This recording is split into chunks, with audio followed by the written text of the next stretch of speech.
On this episode of Roadkill, it is all about wrecking Corvettes. That's not gonna buff out.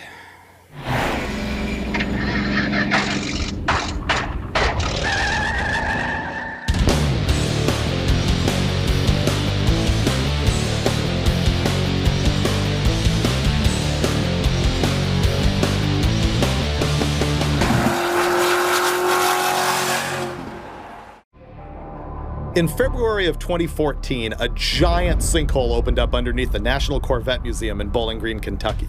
And it swallowed 8 Corvettes that are worth like jillions of dollars each, and that is the most roadkill thing that ever happened to a bunch of museum Corvettes.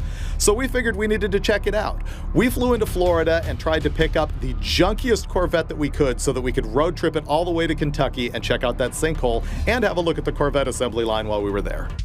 My mission was to find Freiberger and I transportation from Florida to Kentucky. So of course, I went right to Craigslist and looked for the very worst Corvette I could find. Hey. Jamie Hannon owned a 75 Corvette that he had bought 6 years ago, found a bunch of rust, and then gave up on this restoration project. And he figured this is the perfect car for roadkill. It's got paint on it. Dude, this thing is nice. I'd never seen this car before we got there, and I'm thinking, man, this doesn't look that bad. But then we pulled the plastic off, and yeah, this thing was definitely roadkill. The interior was completely gone, and what was there either came out of a Jeep or was completely rusted into the ground. So what's actually the dilemma here? Does it run? Well, there's no windshield, so. There's one window in the state of Florida. We've called everywhere. It's in Orlando. It's that hard to find a Corvette windshield? Wow. Oh, this is cheating. We can leave now. Oh, this is the nicest car with no windshield I've ever driven. So we're checking out the Corvette, and in walks Don Schumacher. The Don. Hi. How you doing?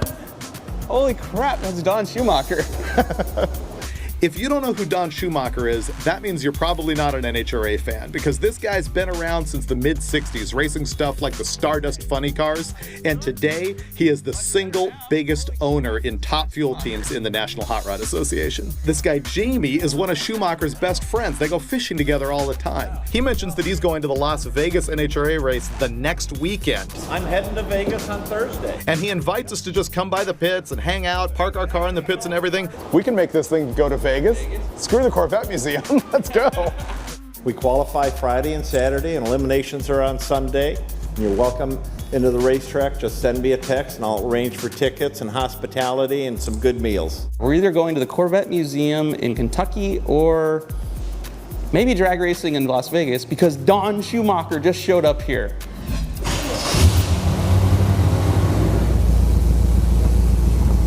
On the floor. Yeah. All right, so we need to get some calipers. Wow, that's real bad. Oh, spinning tires. Did you see the steering wheel like it's doing this? Oh yeah, it telescopes. It telescopes, and when you take off, it comes back towards you. As soon as we got on the street, I rolled a stop sign because the brakes on the Corvette were absolute garbage, and immediately I get pulled over for the second time on Roadkill. Hey, officer. There's a stop sign back there. You got to stop for those, okay? This time the cop was pretty cool though, and he let us go. He just said, get this junk off the street and pull it right back from where you found it and never have it be on a public road again. Yeah, little did he know. Before we can go anywhere, the Corvette does need a little bit of work. It hasn't been on the road in about 6 years. And it seems like it runs and drives pretty good. We did a test drive out there. The problem is the brakes are really, really bad. Look at all that brake fluid all over the rotor. This is the great thing about roadkills. People ask, what is the show really about? What do you do? We don't know. We show up to do one thing and all of a sudden the plan changes. In this case, completely unexpectedly, Don Schumacher shows up and we decide to go to Las Vegas instead of Bowling Green, Kentucky. We have no idea if we're actually going to pull it off. We need to drive something like 2,600 miles, 36 hours to get to Las Vegas here from Florida in a Corvette that hasn't run in 6 years, that needs a brake job, that has no interior, in the rain with no windshield. Check it out, I found the windshield. Oh yeah, it's gonna be perfect. Here's the deal. Our new Corvette doesn't have a windshield, and we can't find one within 3 hours of where we're at. So we're gonna make one out of a piece of acrylic that we got from the hardware store, trace it with a Sharpie, cut it out with a jigsaw, tape it in place, and whatever else is leaking, we're just gonna cover up with garbage bags and tape because it's raining, it's probably snowing, and we need to get this car on the road.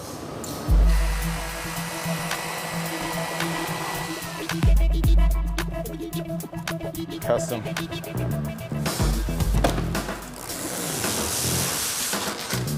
Fixed. He's gonna put just a couple of tech screws in the windshield right now to keep it from blowing out of the car while we're driving. We change the oil, bleed the brakes, hit the road, right? In theory. This is so nice now that after we put the factory trim back over the Gorilla Tape, I may go back here and slice the excess off, you know, just because we're that high end here at Roadkill. All right, now the big question is, how am I gonna mount our tack? When it comes to zip tie craftsmanship, I'm hard to beat. Pretty much the renowned expert. Do you like the tension arrangement here? It's pretty good. Yeah, I mean, it's sturdy. The general consensus here is that we may not make it in 3 days to Vegas, and we needed some good luck. And I spotted this in the rafters here.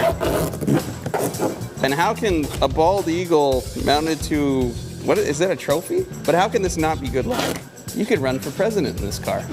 All right. Westbound and down. So after a quick brake job, oil change, no tune-up at all, we left Jamie behind, jumped in his Corvette, and headed for Las Vegas.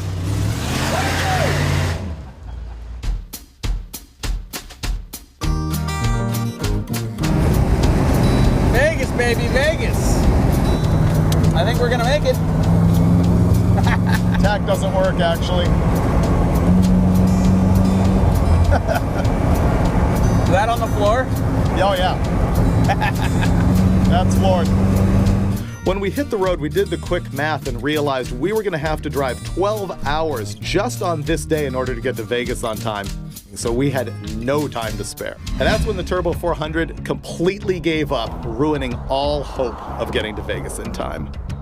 How come it's our nicest car and it went the shortest distance? Actually, the Charger didn't go very far either, but it was fixable. This isn't fixable. Fewest amount of zip ties on this one, that's the problem. Yeah. No, this would be us going on Craigslist to try and find another vehicle. Or we get a trans. That's a lot of time. Even if we find a transmission, by the time we change it, there's no way we're getting to Vegas in time for this race. We're probably going back to Plan A and heading up to the Corvette Museum, but that's only if we could get this thing fixed. We're loaded up on the trailer. Jamie, who gave us the car, is hunting up a transmission. We're gonna see if we can get it swapped out tonight. You ever towed a Corvette with a bald eagle on the back before? We ended up towing the Corvette back to Jamie's shop, where at least he softened the blow with a few beers, and he also brought in a bunch of friends to help us and a guy who had found a used Turbo 400 transmission somewhere in his stockpile. And so we jammed on it. We got the car up on a lift, did an R&R on the transmission, and by the time we were done, it was like midnight. The U-joints in this thing are absolutely destroyed. They're all notchy and loose and junky and lost. We have the new Turbo 400 here, but it looks like somebody crammed a metric nut onto the shaft for the shifter. And so we're trying to cut some new threads onto it. So we left for Nevada 12 hours ago, blew up the transmission 10 miles down the road.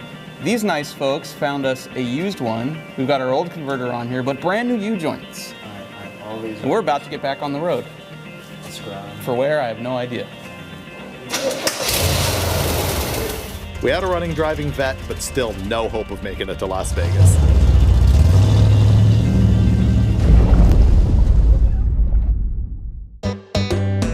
The next morning, we were stoked again. We were Corvette Museum bound in our perfectly good 75 Corvette.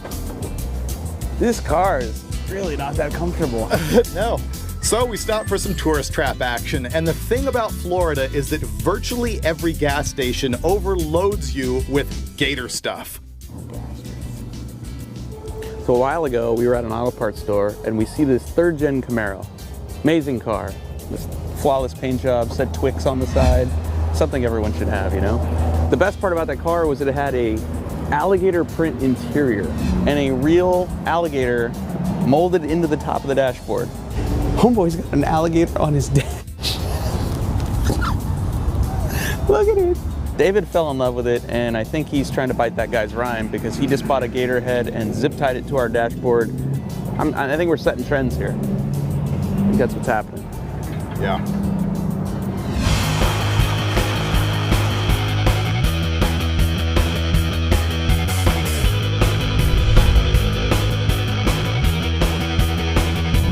So are we gonna call it the Boogie Nights Corvette or the AARP Corvette?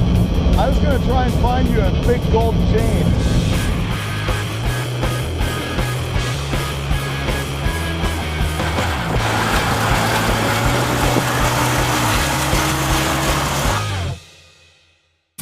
The great thing about Roadkill is I get to get out and see the country and some family members. It just so happened that our route to Kentucky took us right through Georgia, where my brother lives. Spent 9 hours on the road today, none of them warm. We're outside of Georgia now. We're in Atlanta? We're in Ackworth, Georgia. And a few episodes ago, we met Finnegan's dad in the middle of nowhere when we happened to be in Arkansas. Hey! This time, we're dropping in on his brother and his mom.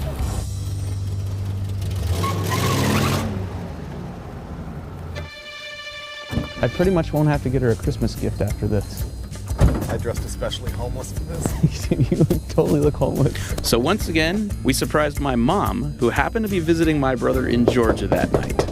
Right now they're going, "Mom, go answer the door." She's going, "It's not my house, why am I answering the door?" Oh, there she is, she's coming. Hey, Mom. No freaking way! Oh my gosh! Hey there. Hello, sweetie pie. Oh. We ended up spending the night at his brother's house and having a nice home-cooked meal, which is rare, if not impossible, on Roadkill. And then the next morning, fired up our Corvette and totally brought down the property value. I don't think they want that thing in front of their museum. That would give Corvettes a bad name. Good seeing you, Dad. Drive safe. I went the last time. Ooh, look at that.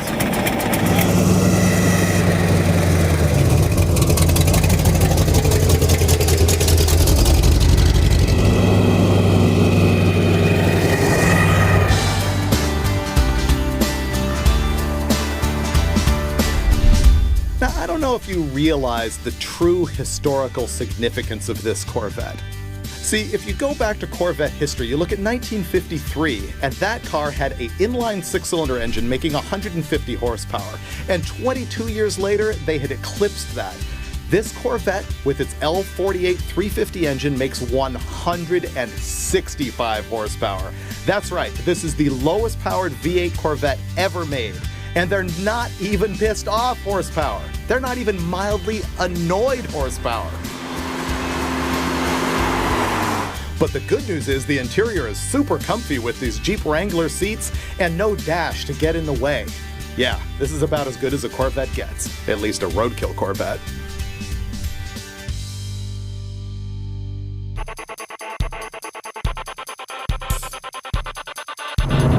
So it's Thursday morning now, and we're on our way to Bowling Green, Kentucky, where we're going to go see where they actually make Corvettes, because we need to give them a few tech tips based on our intimate knowledge of this particular model. Yeah, here's where you screwed up. That part of the car that allows water to go in the car, don't do that anymore. This is the worst Corvette ever. It has no horsepower, no windows. It's really cold. The only thing keeping us from freezing to death are these blankets. But other than that, things are going pretty well. And I'm feeling pretty good about this trip, right up until the point where we ran out of gas. We were shocked to discover that the fuel gauge in the Corvette wasn't really accurate. We were able to jag across like 4 lanes of traffic, up and off ramp, barely cresting the top of it, just in time to hit another downhill part where we coasted into a gas station within like 10 feet of the pump. It couldn't have gone better. Once we figured out how to keep gas in the tank, it was pretty much smooth sailing till we finally arrived at the mecca of Corvettes, Bowling Green, Kentucky, which is the site of not only the National Corvette Museum, but also the assembly plant where every single Corvette has come from since 1981. And they even had special parking just for us.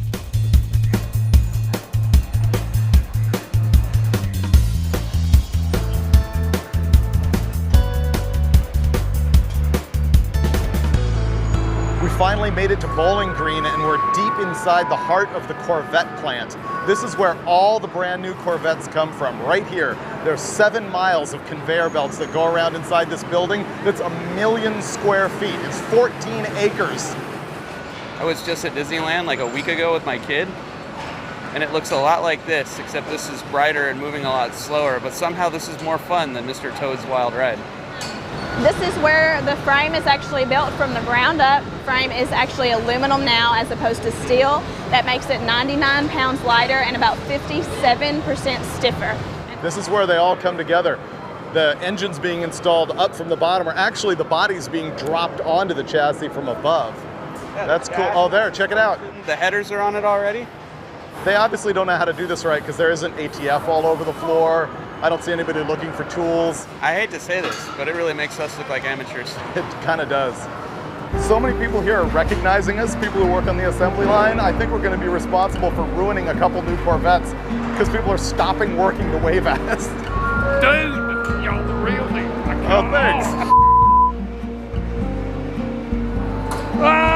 Roadkill is awesome. I can't begin to tell you. Thank you. My boys are gonna freak. Cool. Hey, thanks. Very nice. Thanks a lot. Wow, you paid him to do that, didn't you? Look at that. Nobody's driving that. That's crazy. It's called our AGC robot. It's the automated guided cart. That's special vision technology. So if you were to actually be standing in front of it, it would patiently wait for you to move before it moved on. After the tour, we finally reached the very end, the place where these Corvettes spring to life for the very first time and move under their own power. And the very first thing they do after like 10 feet is run over these gnarly stutter bumps that settle the suspension for them. I'm not really a Corvette guy. You know, they're expensive. I really can't afford one. But I gotta admit, I walked out of this place wanting one. Finally, we arrived at our ultimate destination. Ground zero for Corvette destruction.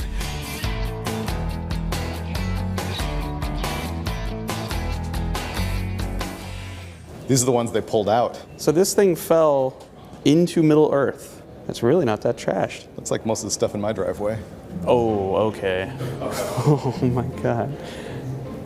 So Hill and Karen Clark donated their car to the museum, and this is how it gets treated? Yep.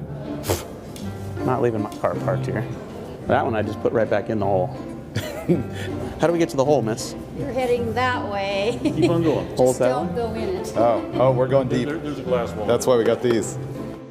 We knew the odds were pretty low that the guys at the Corvette Museum would allow us to actually ghost ride our Stingray into the hole. But we thought we'd try anyway. I mean, hell, we drove all the way from Florida. How could they tell us no? We have a car we'd like to donate to the museum. You do? But we want to put it directly in the hole, so it can no longer hurt any of mankind. Okay. Well, what kind of car is it? 75 Corvette. A 75. I thought we'd say Mustang. Oh, no, we want to make a time capsule. We want to make a donation. No offense, nobody wants this Corvette. I would actually like to ghost ride the Corvette into the hole. You would, yeah. Brick the gas pedal, let it go. Where she lays, she lays. Think of the live video feed. Yes, that would be something I would like to see. That would be great. That'd be fun. All right, sweet hole, Bob. Thanks for showing us. You're very welcome.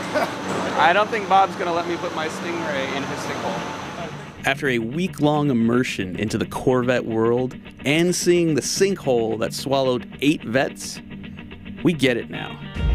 Chevy runs deep. So in the end, it turns out we kind of offended these guys with the suggestion that our 75 should go back in the hole and get covered up and paved over, sort of as a memento to the Corvettes that could have been lost. And so here we bring you gratuitous Corvette violence, all 165 horsepower worth.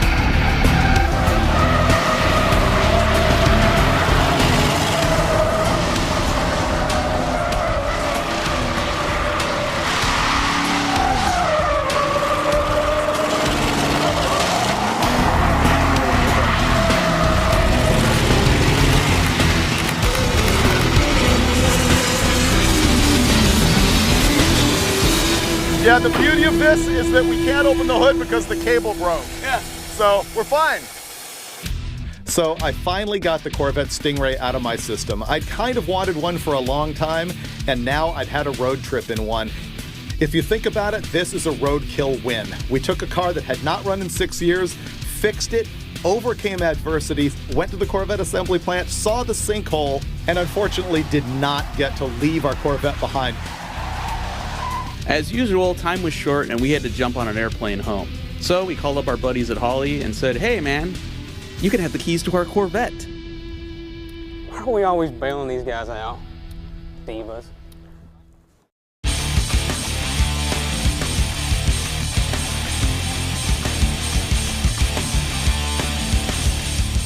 Here's the choices. You take it right back to that building over there and park it, okay? 'Cause it's not legit to be on the street. Okay. All right.